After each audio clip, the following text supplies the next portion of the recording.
In the fourth installment of Parnassus on Wheels by Christopher Morley, Roger Mifflin recovered the Parnassus from the thieves who had stolen it, and he and Helen McGill traveled to the town of Bath, where Mifflin planned to take the express train to Brooklyn. While Mifflin left to catch the train, Helen got a room at the Moose Hotel. Let's get started with the fifth and final installment. Chapter 12. The next day was Sunday, October 6th. I well remember the date. I woke up as chipper as any Robert W. Chambers heroine. All my doubts and depressions of the evening before had fled, and I was single-heartedly delighted with the world and everything in it. The hotel was a poor place, but it would have taken more than that to mar my composure. I had a bitterly cold bath in a real country tin tub, and then eggs and pancakes for breakfast. At the table was a drummer who sold lightning rods, and several other traveling salesmen. I'm afraid my conversation was consciously modeled along the lines of what the professor would have said if he had been there. But at any rate, I got along swimmingly. The traveling men, after a moment or two of embarrassed diffidence, treated me quite as one of themselves and asked me about my line with interest. I described what I was doing, and they all said they envied me my freedom to come and go independently of the train. We talked cheerfully for a long time, and almost without intending to, I started preaching about books. In the end, they insisted on my showing them Parnassus. We all went out to the stable, where the van was quartered, and they browsed over the shelves. Before I knew it, I had sold $5 worth, although I had decided not to do any business at all on Sundays. But I couldn't refuse to sell them the stuff, as they all seemed so keen on getting something really good to read. One man kept on talking about Harold Bell Wright, but I had to admit that I hadn't heard of him. Evidently, the professor hadn't stocked any of his works. I was tickled to see that after all, little Redbeard didn't know everything about literature. After that, I debated whether to go to church or to write letters. Finally, I decided in favor of the letters. First, I tackled Andrew. I wrote, "The Moose Hotel, Bath, Sunday morning. Dear Andrew, it seems absurd to think that it's only 3 days since I left Sabine Farm. Honestly, more has happened to me in these 3 days than in 3 years at home. I'm sorry you and Mr. Mifflin disagreed, but I quite understood your feelings. But I am very angry that you should have tried to stop that check I gave him. It was none of your business. I telephoned Mr. Shirley and made him send word to the bank in Woodbridge to give Mifflin the money. Mr. Mifflin did not swindle me into buying Parnassus.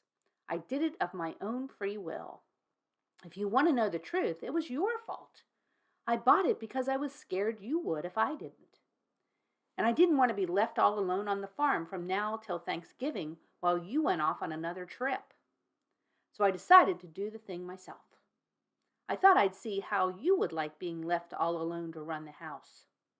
I thought it'd be pretty nice for me to get things off my mind for a while and have an adventure of my own. Now, Andrew, here are some directions for you. 1.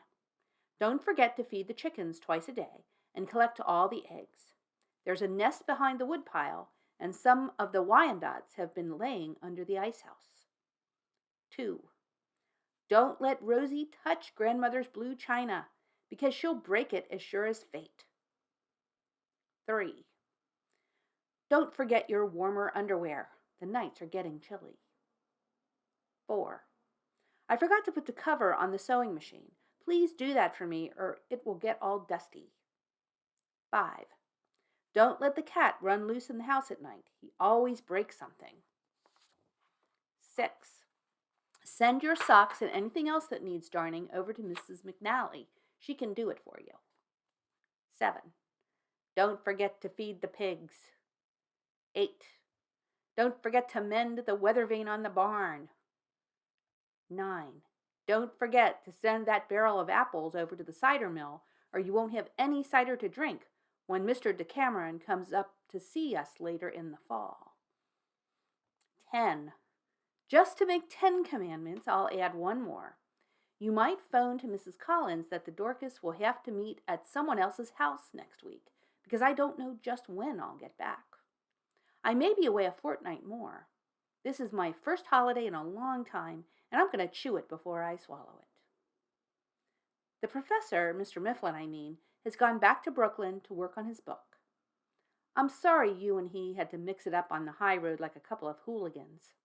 He's a nice little man, and you'd like him if you got to know him. I'm spending Sunday in Bath. Tomorrow I'm going towards Hastings. I've sold $5 worth of books this morning, even if it is Sunday. Your affectionate sister, Helen McGill. P.S.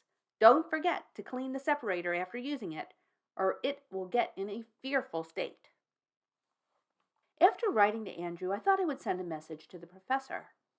I had already written him a long letter in my mind, but somehow when I began putting it on paper, a sort of awkwardness came over me. I didn't know just how to begin. I thought how much more fun it would be if he were there himself and I could listen to him talk. And then, while I was writing the first few sentences, some of the drummers came back into the room. "Thought you'd like to see a Sunday paper," said one of them. I picked up the newspaper with a word of thanks and ran an eye over the headlines. The ugly black letters stood up before me, and my heart gave a great contraction. I felt my fingertips turn cold. "Disastrous wreck on the shoreline. Express runs into open switch. 10 lives lost and more than a score injured. Failure of block signals." The letters seemed to stand up before me as large as a malted milk signboard. With a shuddering apprehension, I read the details. Apparently, the express that left Providence at 4 o'clock on Saturday afternoon had crashed into an open siding near Weldon about 6 o'clock and collided with a string of freight empties. The baggage car had been demolished and the smoker had turned over and gone down an embankment. There were 10 men killed. My head swam. Was that the train the professor had taken? Let me see. He left Woodbridge on a local train at 3. He had said the day before that the express left Port Vigor at 5. If he had changed the express. In a kind of fascinated horror, my eye caught the list of the dead. I ran down the names. Thank God, no, Mifflin was not among them. Then I saw the last entry. Unidentified man, middle-aged. What if that should be the professor? And suddenly I felt dizzy, and for the first time in my life I fainted. Thank goodness no one else was in the room. The drummers had gone outside again, and no one heard me flop off the chair. I came to in a moment, my head whirling like a spinning top. At first I did not realize what was wrong. Then my eye fell on the newspaper again. Feverishly I reread the account, and the names of the injured too, which I had missed before. Nowhere was there a name I knew. But the tragic words, unidentified man, danced before my eyes. Oh, if it were the professor. In a wave, the truth burst upon me. I loved that little man. I loved him. I loved him. He had brought something new into my life, and his brave, quaint ways had warmed my fat old heart. For the first time, in an intolerable gush of pain, I seemed to know that my life could never again be endurable without him. And now, what was I to do? How could I learn the truth? Certainly, if he had been on the train and had escaped from the wreck unhurt, he would have sent a message to Sabine Farm to let me know. At any rate, it was a possibility. I rushed to the telephone to call up Andrew. Oh, the agonizing slowness of telephone connections when urgent hurry is needed. My voice shook as I said, Redfield 158J, to the operator. Throbbing with nervousness, I waited to hear the familiar click of the receiver at the other end. I could hear the Redfield switchboard receive the call and put in the plug to connect with our wire. In imagination, I could see the telephone against the wall in the old hallway at Sabine Farm. I could see the soiled patch of plaster where Andrew rests his elbow when he talks on the phone, and the place where he jots numbers down in pencil and I rub them off with breadcrumbs.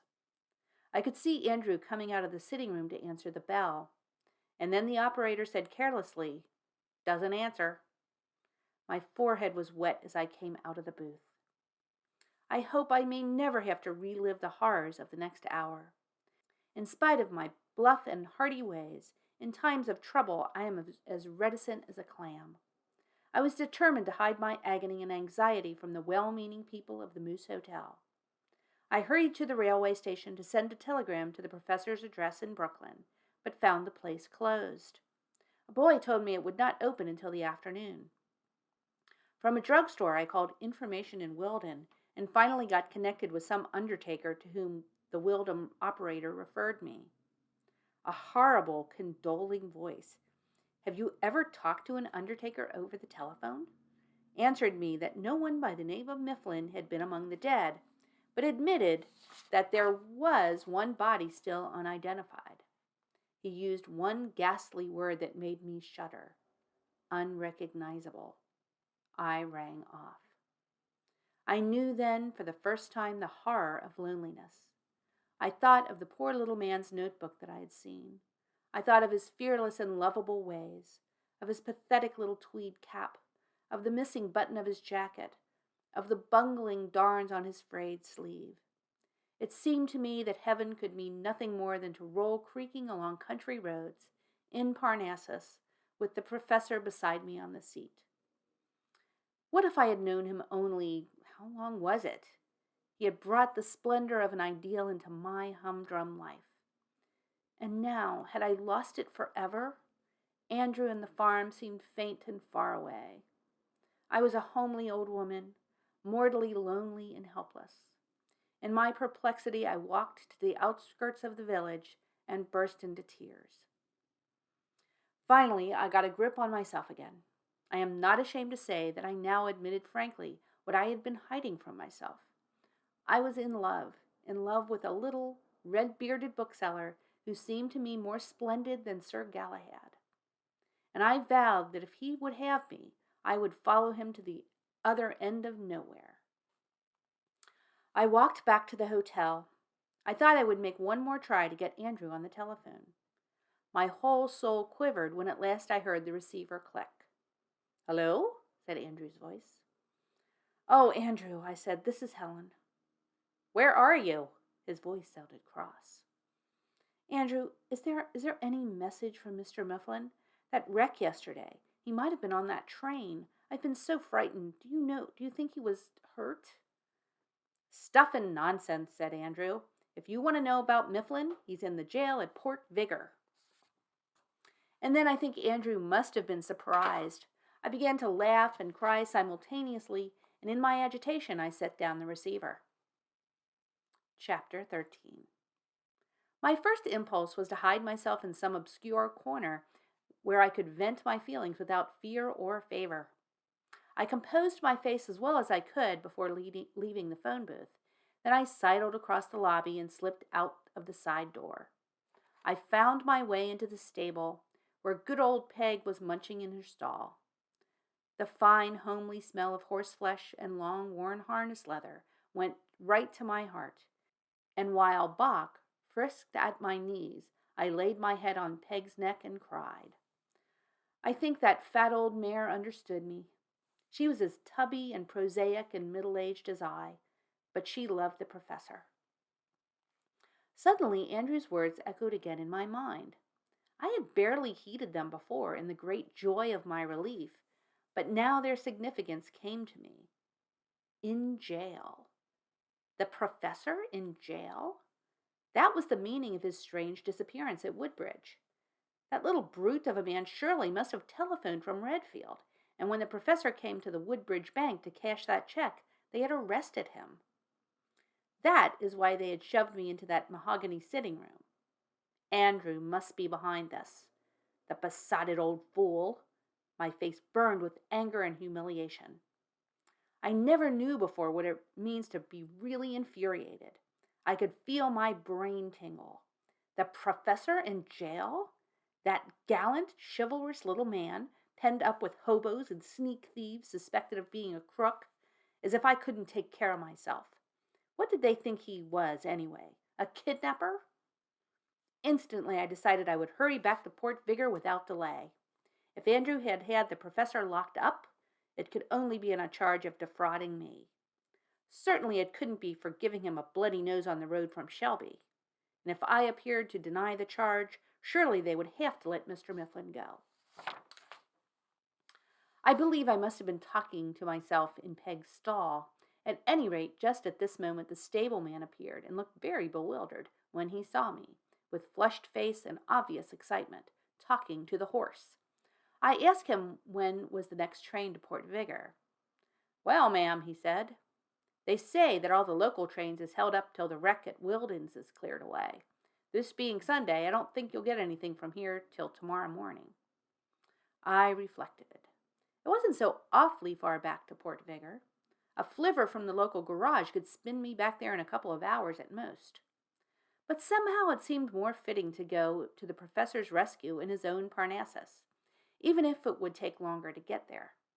To tell the truth, while I was angry and humiliated at the thought of his being put in jail by Andrew, I couldn't help, deep down within me, being rather thankful. Suppose he had been in the wreck? The sage of Redfield had played a part of Providence after all. And if I set out right away with Parnassus, I could get to Port Vigor, well, by Monday morning anyway. The good people of the Moose Hotel were genuinely surprised at the hurry with which I dispatched my lunch. But I gave them no explanations. Goodness knows my head was full of other thoughts, and the applesauce might have been asbestos. You know, a woman only falls in love once in her life, and if it waits till she's darn near 40, well, it takes. You see, I hadn't ever been vaccinated against it by girlish flirtations. I began to be a governess when I was just a kid, and a governess doesn't get many chances to be skittish. So now when it came, it hit me hard. That's when a woman finds herself when she's in love. I don't care if she is old or fat or homely or prosy. She feels that little flutter under her ribs, and she drops from the tree like a ripe plum. I didn't care if Roger Mifflin and I were as odd a couple as old Dr. Johnson and his wife. I only knew one thing, that when I saw that little red devil again, I was going to be all his, if he'd have me. That's why the old Moose Hotel in Bath is always sacred to me. That's where I learned that life still held something fresh for me, something better than baking Champlain biscuits for Andrew. That Sunday was one of those mellow, golden days that we New Englanders get in October. The year really begins in March, as every farmer knows, and by the end of September or the beginning of October, the season has come to its perfect, ripened climax. There are a few days when the world seems to hang still in a dreaming, sweet hush, at the very fullness of the fruit before the decline sets in. I have no words like Andrew to describe it, but every autumn for years I have noticed it. I remember that sometimes at the farm I used to lean over the woodpile for a moment just before supper to watch those purple October sunsets. I would hear the sharp ting of Andrew's little typewriter bell as he was working in his study. And then I would try to swallow down within me the beauty and wistfulness of it all and run back to mash the potatoes. Peg drew Parnassus along the backward road with a merry little rumble. I think she knew we were going back to the professor. Bach careered mightily along the wayside, and I had much time for thinking. On the whole, I was glad, for I had much to ponder. An adventure that had started as a mere lark or whim had now become for me the very gist of life itself. I was fanciful, I guess, and as romantic as a young hen, but by the bones of George Eliot, I'm sorry for the woman that has never had a chance to be fanciful. Mifflin was in jail, aye, but he might have been dead and unrecognizable. My heart refused to be altogether sad. I was on my way to deliver him from durance vile. There seemed to be a kinship between the season and myself, I mused, seeing the goldenrod turning bronze and droopy along the way. Here was I, in the full fruition of womanhood, on the verge of my decline into autumn, and lo, by the grace of God, I had found my man. He had touched me with his own fire and courage. I didn't care what happened to Andrew or to Sabine Farm or to anything else in the world. Here were my hearth and my home, Parnassus, or wherever Roger should pitch his tent. I dreamed of crossing the Brooklyn Bridge with him at dusk, watching the skyscrapers etched against a burning sky. I believed in calling things by their true names. Ink is ink, even if that bottle is marked commercial fluid. I didn't try to blink the fact that I was in love. In fact, I gloried in it. As Parnassus rolled along the road, and the scarlet maple leaves eddied gently down in the blue October air, I made up a kind of chant which I called Hymn for a Middle-Aged Woman, Fat, who has fallen in love. O God, I thank thee who sent this great adventure my way. I am grateful to have come out of the barren land of spinsterhood, seeing the glory of a love greater than myself. I thank thee for teaching me that mixing and kneading and baking are not all that life holds for me. Even if he doesn't love me, God, I shall always be his. I was crooning some such babble as this to myself when, near Woodbridge, I came upon a big, shiny motor car stranded by the roadside. Several people, evidently intelligent and well-to-do, sat under a tree while their chauffeur fussed with a tire. I was so absorbed in my own thoughts that I think I should have gone by without paying them much heed, but suddenly I remembered the professor's creed, to preach the gospel of books in and out of season. Sunday or no Sunday, I thought, I could best honor Mifflin by acting on his own principle. I pulled up by the side of the road. I noticed the people turn to one another in a kind of surprise and whisper something. There was an elderly man with a lean, hard-worked face, a stout woman, evidently his wife, and two young girls and a man in golfing clothes. Somehow the face of the older man seemed familiar. I wondered whether he were some kind of literary friend of Andrew's whose photo I had seen. Box stood by the wheel with his long curly tail running in and over his teeth. I hesitated a moment, thinking just how to phrase my attack, when the elderly gentleman called out, "Where's the professor?" I was beginning to realize that Mifflin was indeed a public character. "Heavens," I said, "do you know him too?" "Well, I should think so," he said. "Didn't he come to see me last spring about an appropriation for school libraries, and wouldn't leave till I'd promised to do what he wanted? He stayed the night with us, and we talked literature until 4 o'clock in the morning. Where is he now? Have you taken over Parnassus?" "Just at present," I said. "Mr. Mifflin is in the jail at Port Vigor." The ladies gave little cries of astonishment, and the gentleman himself, I had sized him up as a school commissioner or something of that sort, seemed not the less surprised. "In jail," he said. "What on earth for? Has he sandbagged somebody for reading Nick Carter or Bertha M. Clay? That's about the only crime he'd be likely to commit." "He's supposed to have cozened me out of $400, I said, "and my brother has had him locked up. But as a matter of fact, he wouldn't swindle a hen out of a new-laid egg. I bought Parnassus of my own free will. I'm on my way to Port Vigor now to get him out. Then I'm going to ask him to marry me if he will. It's not leap year either." He looked at me, his thin, lined face working with friendliness. He was a fine-looking man. Short, gray hair brushed away from a broad, brown forehead. I noticed his rich, dark suit and the spotless collar. This was a man of breeding, evidently. "Well, madam," he said, "any friend of the professor is a friend of ours." His wife and the girls chimed in with assent.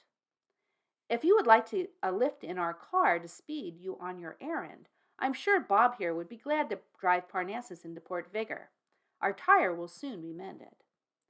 The young man assented heartily, but as I said before, I was bent on taking Parnassus back myself. I thought the sight of his own tabernacle would be the best balm for Mifflin's annoying experience. So I refused the offer and explained the situation a little more fully. "Well," he said, "then let me help in any way I can." He took a card from his pocketbook and scribbled something on it. "When you get to Port Vigor," he said, "show this at the jail, and I don't think you'll have any trouble. I happen to know the people there." So after a handshake all around, I went on again, much cheered by this friendly little incident. It wasn't until I had gone some way around the road that I thought of looking at the card he had given me. Then I realized why the man's face had been familiar. The card read quite simply, "Raleigh Stone Stafford, the Executive Mansion, Darlington." It was the governor of the state. Chapter 14. I couldn't help chuckling as Parnassus came over the brow of the hill, and I saw the river in the distance once more. How different all this was from my girlhood visions of romance. That has been characteristic of my life all along. It has been full of homely, workaday happenings, and often rather comic in spite of my best resolves to be highbrow and serious. All the same, I was something near to tears as I thought of the tragic wreck at Wilden and the grief-laden hearts that must be mourning. I wondered whether the governor was now returning from Wilden after ordering an inquiry. On his card he had written, "Please release R. Mifflin at once and show this lady all courtesies." So I didn't anticipate any particular trouble. This made me all the more anxious to push on, and after crossing the ferry we halted in Woodbridge only long enough for supper. I drove past the bank where I had waited in the anteroom, and would have been glad of a chance to horsewhip that sneaking little cashier. I wondered how they had transported the professor to Port Vigor, and thought, ironically, that it was only that Saturday morning when he had suggested taking the hobos to the same jail. Still, I do not doubt that his philosophic spirit had made the best of it all. Woodbridge was as dead as any country town is on a Sunday night. At the little hotel where I had supper, there was no topic of conversation except the wreck. But the proprietor, when I paid my bill, happened to notice Parnassus in the yard. "That's the bus that peddler sold you, ain't it?" he said with a leer. "Yes," I said shortly. "Going back to prosecute him, I guess," he suggested. "Say, that fella's a devil, believe me. When the sheriff tried to put the cuffs on him, he gave him a black eye and pretty near broke his jaw. Some scrapper for a midget." My own brave little fighter, I thought, and blushed with pride. The road back to Port Vigor seemed endless. I was a little nervous, remembering the tramps in Pratt's Quarry, but with Bach sitting beside me on the seat, I thought it craven to be alarmed. We rumbled gently through the darkness, between aisles of inky pines where the strip of starlight ran like a ribbon overhead, then on the rolling dunes that overlooked the water. There was a moon, too, but I was mortally tired and lonely and longed only to see my little Redbeard. Peg was weary, too, and plodded slowly. It must have been midnight before we saw the red and green lights of the railway signals, and I knew that Port Vigor was at hand. I decided to camp where I was. I guided Peg into a field beside the road, hitched her to a fence, and took the dog into the van with me. I was too tired to undress. I fell into the bunk and drew the blankets over me. As I did so, something dropped down behind the bunk with a sharp rap. It was a forgotten corncob pipe of the professor's, blackened and sooty. I put it under my pillow and fell asleep. Monday, October 7th. If this were a novel about some charming, slender, pansy-eyed girl, how differently I would have to describe the feelings with which I awoke the next morning. But these being only a few pages from the life of a fat New England housewife, I must be candid. I woke up feeling dull and sour. The day was gray and cool, faint shreds of mist sifting up from the sound, and a desolate mewing of seagulls in the air. I was unhappy, upset, and, yes, shy. Passionately I yearned to run to the professor, to gather him into my arms, to be alone with him in Parnassus, creaking up some sunny by-road. But his words came back to me. I was nothing to him. What if he didn't love me after all? I walked across 2 fields, down to the beach where little waves were slapping against the shingle. I washed my face and hands in salt water. Then I went back to Parnassus and brewed some coffee with condensed milk. I gave Peg and Bach their breakfasts. Then I hitched Peg to the van again and felt better. As I drove into the town, I had to wait at the grade crossing while a wrecking train rumbled past, on its way back from Wilden. That meant the line was clear again. I watched the grimy men on the cars and shuddered to think what they had been doing. The Vigor County Jail lies about a mile out of the town, an ugly gray stone barracks with a high spiked wall about it. I was thankful that it was still fairly early in the morning, and I drove through the streets without seeing anyone I knew. Finally, I reached the gate in the prison wall. Here some kind of a keeper barred my way. "Can't get in, lady," he said. "Yesterday was visitors' day. No more visitors till next month." I must get in, I said. You've got a man in there on a false charge. So they all say, he retorted calmly and spat halfway across the road. You wouldn't believe any of our boarders had a right to be here if you could hear their friends talk. I showed him Governor Stafford's card. He was rather impressed by this and retired into a sentry box in the wall, to telephone, I suppose. Presently he came back. The sheriff says he'll see you, ma'am, but you'll have to leave this here dynamite caboose behind. He unlocked a little door in the immense iron gate and turned me over to another man inside. Take this here lady to the sheriff, he said. Some of Vigours County's prisoners must have learned to be pretty good gardeners, for certainly the grounds were in good condition. The grass was green and trimly mowed. There were conventional beds of flowers in very ugly shapes. In the distance I saw a gang of men in striped overalls mending a roadway. The guide led me to an attractive cottage on one side of the main building. There were 2 children playing outside, and I remember thinking that within the walls of a jail it was certainly a queer place to bring up youngsters. But I had other things to think about. I looked up at that grim gray building. Behind one of those little barred windows was the professor. I should have been angry at Andrew, but somehow it all seemed kind of a dream. Then I was taken into the hallway of the sheriff's cottage, and in a minute I was talking to a big, bull-necked man with a political mustache. You have a prisoner here named Roger Mifflin, I said. My dear madam, I don't keep a list of all our inmates in my head. If you'll come to the office, we will look up the records. I showed him the governor's card. He took it and kept looking at it, as though he expected to see a message written there, change or fade away. We walked across a strip of lawn into the prison building. There, in a big bare office, he ran over a card index. Here we are, he said. Roger Mifflin, age 41, face oval, complexion florid, hair red but not much of it, height 64 inches, weight stripped 120, birthmark. Never mind, I said. That's the man. What's he here for? He's held in default of bail, pending trial.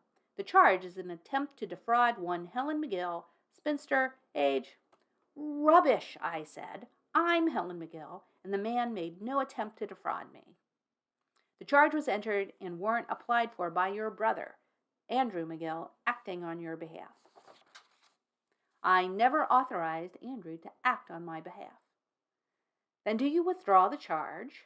By all means, I said. I have a great mind to enter a countercharge against Andrew and have him arrested. This is all very irregular, said the sheriff. But if the prisoner is known to the governor, I suppose there's no alternative. I cannot annul the warrant without some recognizance. According to the laws of this state, the next of kin must stand surety for the prisoner's good behavior after release. There's no next of kin.